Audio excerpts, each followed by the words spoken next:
Okey. Amin. Dia bergaung. Okey. Boleh balik.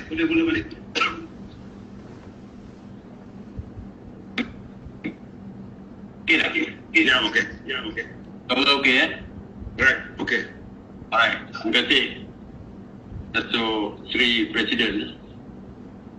Pertamanya saya rasa seperti dibicarakan hari ini ada berbagai-bagai perkara yang dibangkitkan mengenai pelantikan ini.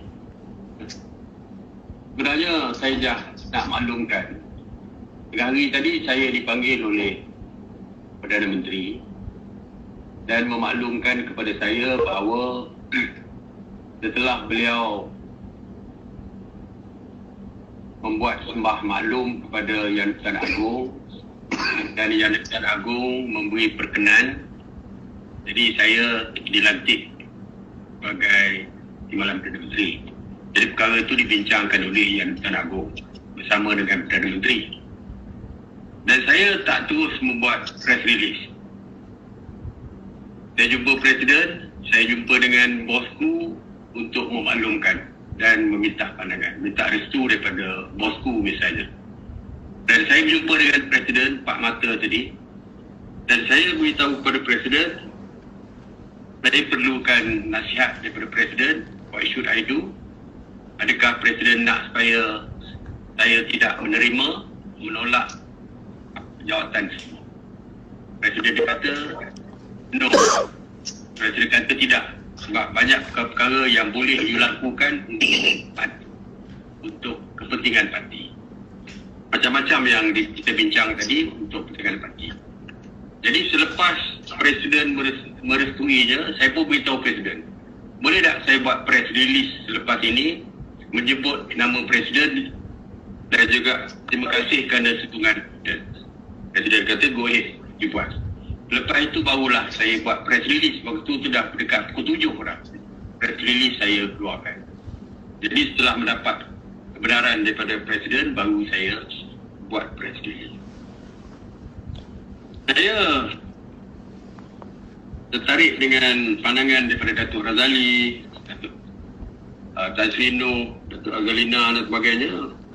Dia mengatakan jika kita mengambil tindakan sama ada tidak percaya kepada Perdana Menteri dan tidak percaya kepada kerajaan tidak akan jatuh. Jadi apa yang kita lakukan mesti memberikan kesan dan keuntungan kepada kita. Kalau tindakan kita tidak memberi kesan apa-apa, jadi orang nampak yang kita kurang bijaksana di dalam membuat keputusan. Jadi fahamkan yang pertamanya darurat seperti kata Datuk Seri Azalina, kerajaan tidak akan jatuh. CSA saya difahamkan telah pun ditandatangani. Dan kalau CSA ditandatangani, kerajaan juga tidak akan jatuh dan Perdana Menteri juga tidak akan jatuh, maka apa yang kita lakukan adalah sia-sia saja. Saya nak maklumkan, saya nak ucap tahniah kepada Presiden. Ya. Apabila kita menetapkan 1 Ogos, iaitu kita akan tarik diri kalau darurat diteruskan. Itu yang diputuskan di dalam mesyuarat MT. Akhirnya kerajaan membuat keputusan iaitu darurat tidak akan diteruskan. Yang kedua, apabila Biro Politik memberikan tempoh 14 hari supaya kerajaan menetapkan tarikh persidangan Parlimen. Tarikh terakhir 14 hari, kerajaan telah pun mengumumkan bahawa Parlimen akan bersidang selama 4 hari, 26, 27, 28, 29. Dan kita juga mengatakan bahawa no hybrid. Tadi saya membangkitkan dalam Kabinet bahawa kita tidak setuju sidang hybrid dilaksanakan. Dan 4 hari pertama yang kita akan bersidang nanti bukan hybrid, tetapi bersemuka. Saya pun beritahu yang tidak ada sebab kenapa perlu hybrid kerana semua ahli parlimen telah pun divaksinasi sebanyak 2 kali. Sekarang ni staf-staf parlimen sedang dibuat vaksinasi. Jadi sewaktu parlimen bersidang nanti semuanya sudah divaksinasi 2 kali, jadi tidak ada sebab kenapa hybrid. Jadi mesyuarat bersetuju. bahawa tidak ada hybrid, cuma hybrid itu sebagai standby saja supaya ada peraturan tentang hybrid. In case kalau in future, in case kalau Parlimen tidak boleh bersidang kerana COVID dan sebagainya yang lebih teruk daripada sekarang, kita pun tidak tahu. Because walaupun 2 kali vaksinasi, kalau dengan new variant ini macam-macam boleh berlaku. Jadi tujuan dia adalah untuk standby saja. Dan tujuan dia adalah untuk standby saja.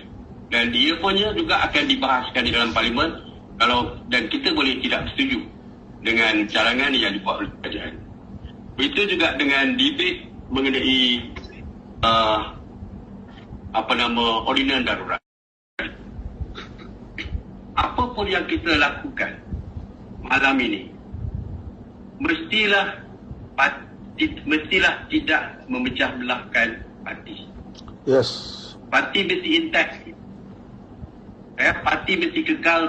Saya dah berjumpa dengan Datuk Seri Presiden 2 kali di yayasan beliau, hari Sabtu dan hari Ahad, 2 malam turut-turut, dan memaklumkan bahawa apa pun yang kita lakukan jangan sampai parti berpecah.